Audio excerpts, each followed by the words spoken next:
Welcome back everyone to Bernie Man's Gaming Vault, and today we're taking a wild ride back to the 90s. If you've ever wanted to outrun the cops in a Lamborghini Diablo whilst dodging traffic and blasting synthy rock music through your CRT speakers, then it's the one for you.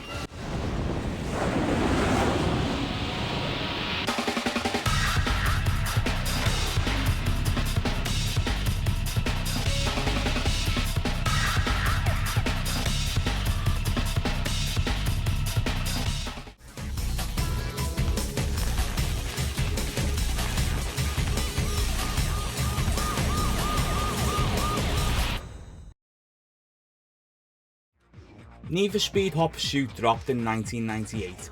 That magical era where every car game had blocky polygons, neon menus and somehow still managed to look awesome.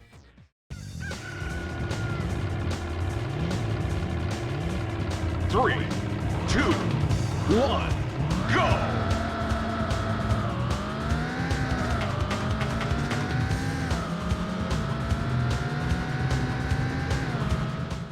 This was the third Need for Speed game, and it's the one that basically turned the series from classic car showcase into let's get chased by cops at 200 miles an hour, and that formula still slaps.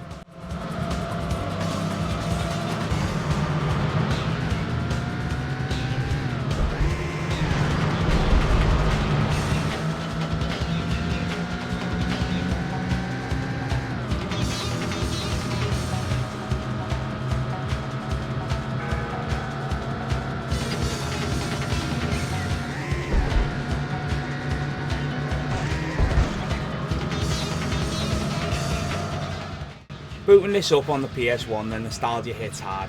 The EA logo flickers and the title screen revs up and you're hit with that menu music. I swear PS1 soundtracks had a personality. The visuals, they were chunky, but for 1998 they actually hold up pretty well. The cars have got that toy car sheen to them, like you can almost feel the plastic. Then you get into your first race and oh man, the sense of speed, even the draw distance.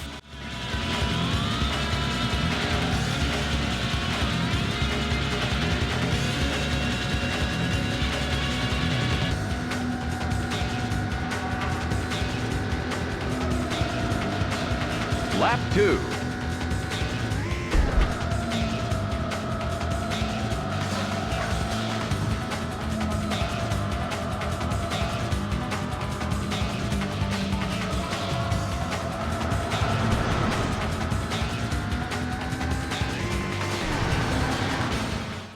You've got two modes, classic racing and of course the start of the show, hot pursuit mode. That's where you're either outrunning the cops or if you're feeling extra chaotic, even playing as the cops. And yeah, slamming a Ferrari into a speeding Corvette just to make an arrest, still satisfying 25 years later. The handling is arcadey, but it's got the weight. The cars slide, they bounce, and when you drift through a corner just right, it feels like you've earned it. It feels good. Sure, the physics are a little wild. Sometimes you tap a car and go full NASA space launch, but it's PS1 charm.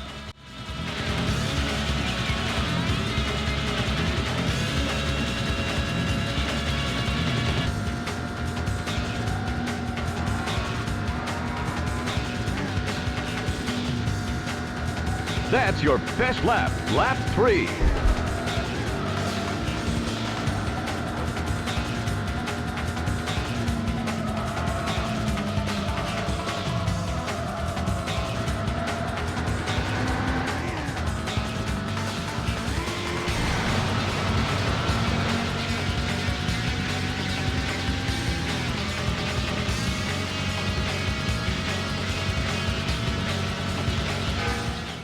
The soundtrack in this game, man, EA knew what they were doing back then. It's this mix of rock and electronic, kind of gritty, kind of cool. It pumps you up without being annoying, which is rare for 90s racing games. The engine sounds, they were crunchy, but they still had attitude. Like every car sounds like it's being recorded through a blender, and I mean that in a good way.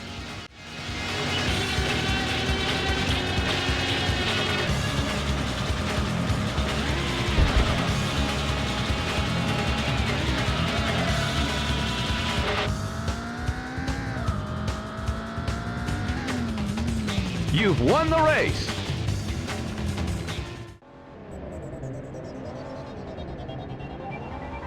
Three, two, one, go!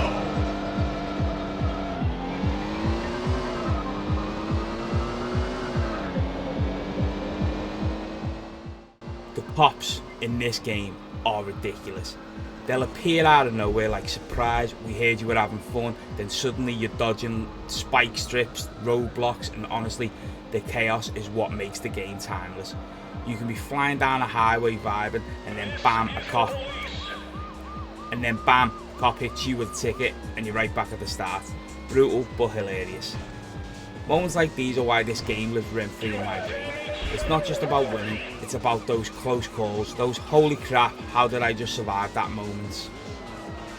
The car list in this game, it's quite small by today's standards, but it's pure quality. You have Ferraris, Lambos, Porsches and Vipers. These were dream cars in '98 and still are. Every car feels different too, like the Viper's a tank, the Diablo's a rocket and the Porsche just feels balanced. And that's the thing, even though there's not a huge roster, every car feels unique and special. This wasn't about grind of unlocks or microtransactions. You just picked your dream ride and hit the road.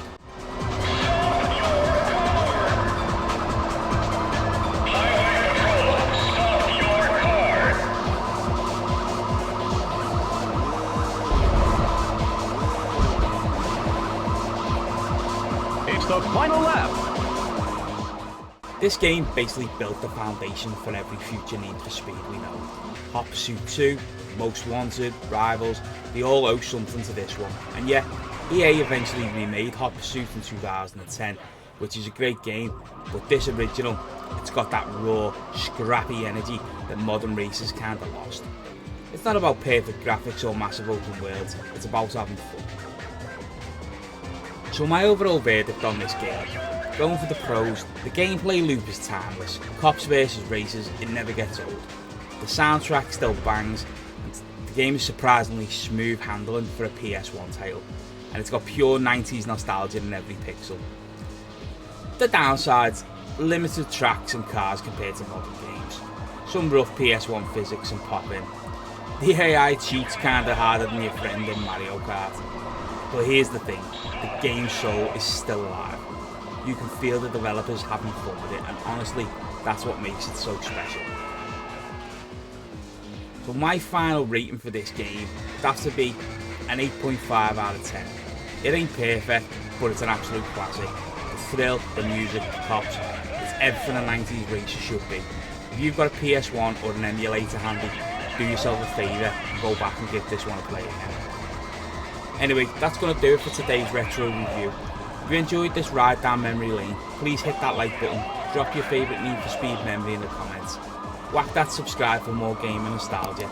Until next time, keep it fast, keep it furious, and don't get caught. Look after yourselves. You've won the race.